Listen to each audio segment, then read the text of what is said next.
right, let's jump into something pretty intense. Today we're going to be looking at this video commentary, all about the aftermath of that big Gaza conflict a couple years back, from 2023 to 2025. Yeah. Now, we're not here to just like rehash the news or anything, more to kind of analyze how this person in the video frames the whole thing. Yeah. You know, like what they decide to emphasize, the kind of language they use, and what all that might tell us about their perspective. Yeah, it's kind of like we're doing detective work almost, looking past what's on the surface there to see what messages they're really sending and, how that might change the way we look at this whole really complicated event. Yeah. A lot of layers there. So right away, the speaker comes out strong, saying that Gaza straight up won. A victory. Oh, wow. And they use some pretty strong language for the other side. Okay. Calling them Zionists, thugs, even cockroaches. It's kind of jarring. Makes you think about why they picked those words, Yeah, it definitely grabs your attention. Makes you wonder what they're trying to do with that kind of language. Exactly. The fact that they keep calling it a victory, even with all the destruction that happened in Gaza, it's interesting. They talk a lot about how the resistance was able to hold on and force that ceasefire agreement in the end. It's like they're saying just surviving the attacks is how they measure success. Do you think maybe they're trying to kind of downplay all the damage by focusing so much on this victory idea? That's a good point. It's possible. By emphasizing the resistance, how they held out, they might be trying to shift the focus away from the terrible cost of it all, the loss of life, all the damage. It's also setting up a really black and white situation, good versus evil, no room for anything in between. Right. And the language, like you said, those harsh words, thugs, cockroaches, that goes beyond just being critical. Yeah, that's dehumanizing. It's a big part of how they're speaking. It's not enough to disagree. They have to make the other side seem less than human. Like, it's easier to justify the fighting that way and to demonize anyone who sees things differently. Throughout history, that kind of talk, it's been used to create us versus them mentality. Right. And that can be really dangerous. It can lead to more violence, make it harder to find peace. That's a sobering thought, for sure. It really shows how powerful words can be. They can completely change how people see things and even feel more conflict down the line. Absolutely. So they're pushing this victory narrative, but they also keep comparing it to what's happening in other Arab countries, talking about development, investments. It's like they're saying true strength comes from resisting, even if it means huge sacrifices. That's an interesting observation. They seem to have a very specific worldview where military power and being willing to fight no matter what, that's more important than economic progress or, people's well-being. It makes you wonder, how do you even define victory in something as messy as the Gaza conflict? That's a great question. Is it just about the military outcome? Or is there something like a moral victory, based on how they endured everything, how resilient they were?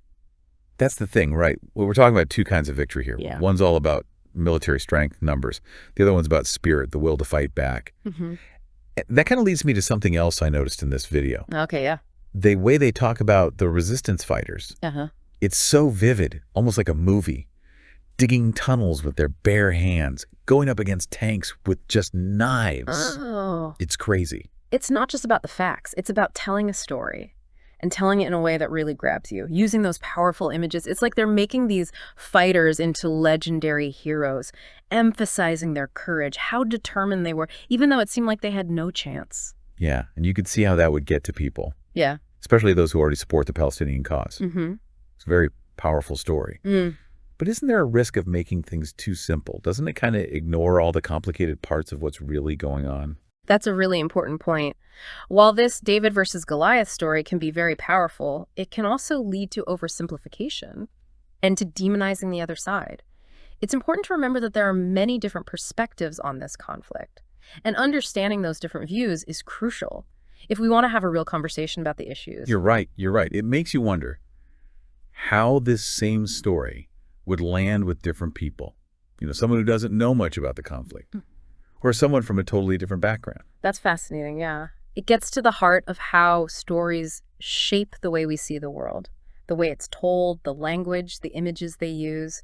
All of it affects how we understand what happened and how we feel about the people involved. That's why it's so important to look at things from different angles, to read different sources, listen to different voices, especially when we're trying to understand complex things like the Gaza conflict. Absolutely. It's easy to get stuck in our own little bubbles, Yeah. just hearing things that agree with what we already think. But it's when we run into a different perspective, even one we might not like, that's when we really start to learn and grow. I agree. Okay, so we've talked about how they portray the resistance fighters, but there's another group they talk about pretty strongly, the other Arab nations. Oh, yeah. They're really critical of them, accusing them of not doing anything, of being weak, while this whole conflict was going on. It's interesting how they fit this criticism into their whole narrative, their story. They're making it seem like the Palestinian struggle is part of this long fight against oppression, where they're basically alone, abandoned by their Arab neighbors. It's a powerful message, very emotional. Yeah, I can see that hitting hard for some people,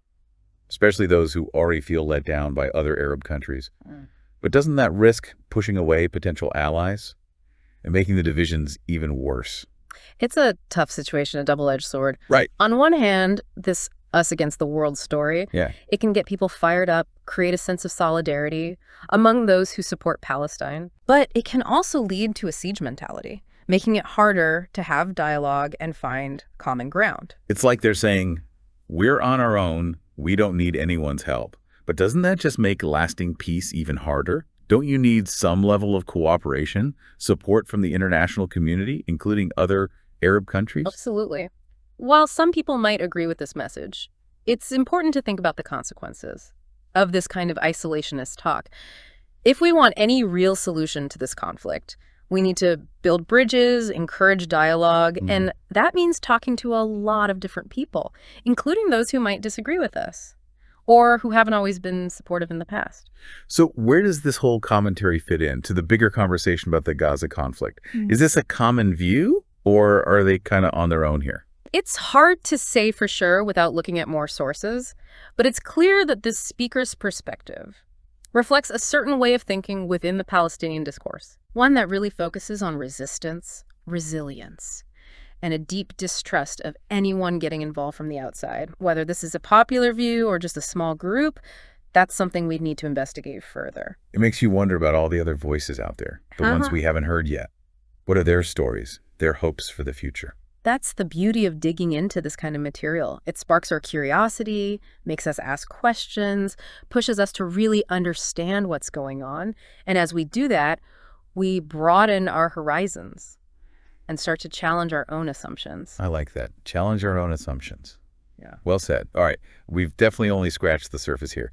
There's so much more to unpack when it comes to the Gaza conflict and all the different stories surrounding it. Oh, for sure. And that's what makes this kind of duck dive so fascinating. It's not about finding the one right answer or saying one side is the correct one. It's about exploring all the nuances, the complexities, the layers of meaning that exist within these different narratives. So for someone like me trying to understand such a complex emotional issue, where do we even go from here? I think the main takeaway is to think critically and to seek out different perspectives. This video gave us one view, one way of seeing things, but it's just one piece of a much larger puzzle. It's a good reminder that there's always more to the story than what we see at first glance. We got to dig deeper, ask questions, be open to challenging what we think we know. That's it. To really understand the Gaza conflict and what came after, we need to look at things from different angles, including those that might make us uncomfortable or challenge our beliefs. Okay, so as we wrap up this deep dive, I want to leave our listener with a question.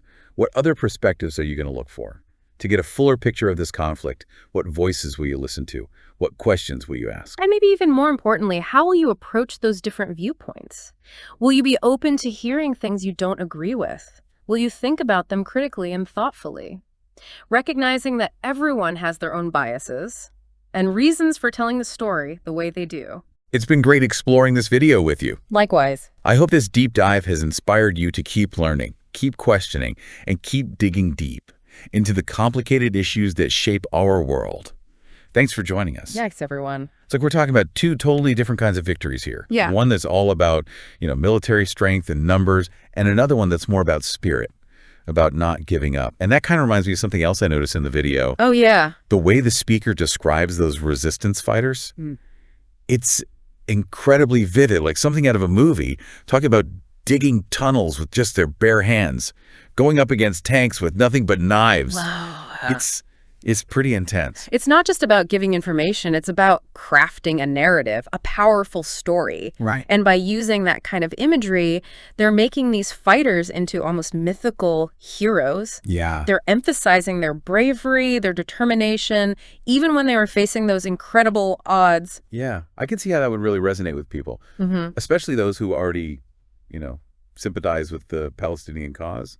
It's a really compelling story. It is. But isn't there a danger in oversimplifying things like that? Well, of course. I mean, doesn't it ignore all the complexities of the situation? Absolutely. The real nuance is what's going on. That's an important point. Yeah. While this narrative of David versus Goliath can be incredibly powerful, it can also lead to oversimplification and to the demonization of the other side. Right. It's crucial to remember that there are multiple perspectives on this conflict, and understanding those different viewpoints is essential for any meaningful discussion of the issues. Yeah, I think that's a really important thing to keep in mind, because it's easy to get caught up in one side of the story and forget that there are other people with their own experiences and perspectives. It makes me curious, though. How would this narrative be received by different audiences? Someone who's less familiar with the conflict, or someone who comes from a totally different background. That's a fascinating question. Yeah. It really gets to the heart of how narratives shape our understanding of the world. Right. The way a story is told, the language that's used, the images that are invoked. Yeah.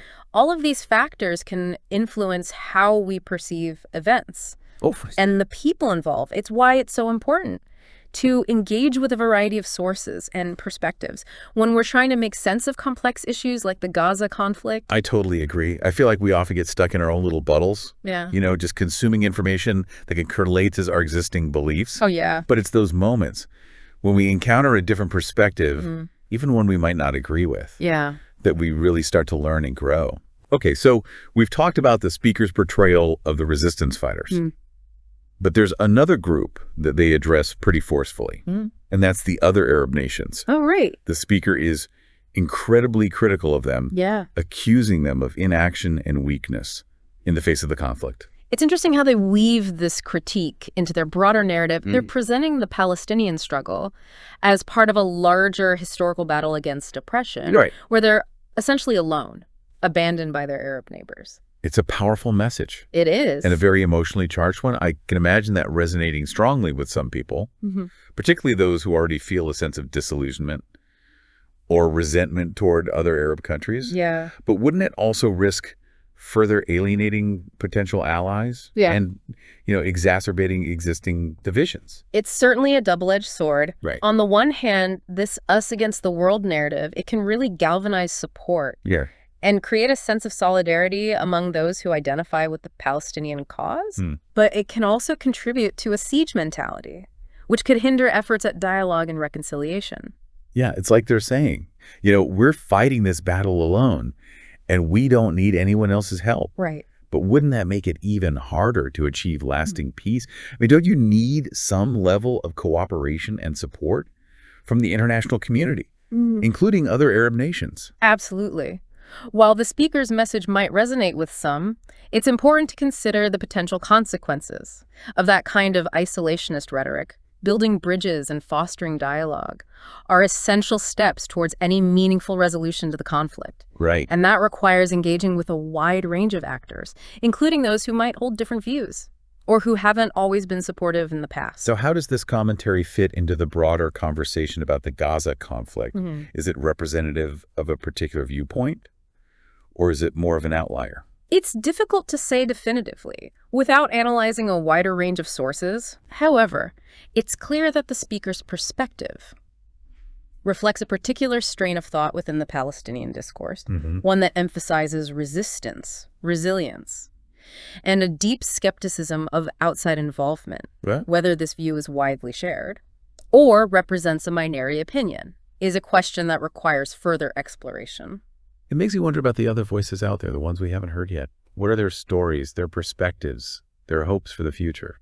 That's the beauty of engaging with these kinds of materials. They spark curiosity, they raise questions, and they compel us to seek out a deeper understanding of the issues at hand. Right. And in doing so, we broaden our horizons and challenge our own assumptions. Feels like we've just kind of dipped our toes in the water here. So much more to explore when it comes to the Gaza conflict and all the different ways people talk about it.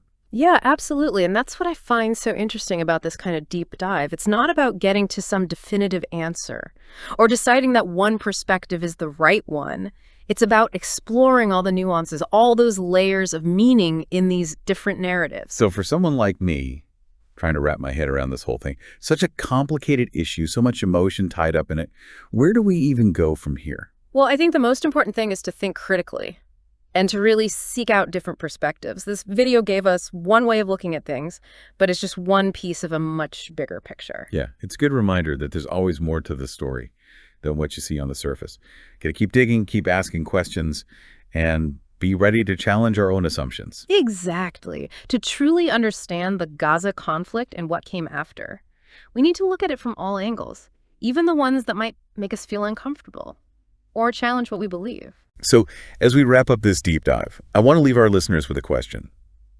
What other perspectives are you going to seek out to get a more complete understanding of this conflict? Whose voices will you listen to? And what questions will you ask?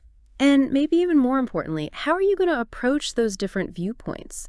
Will you be open to hearing things that challenge your own beliefs?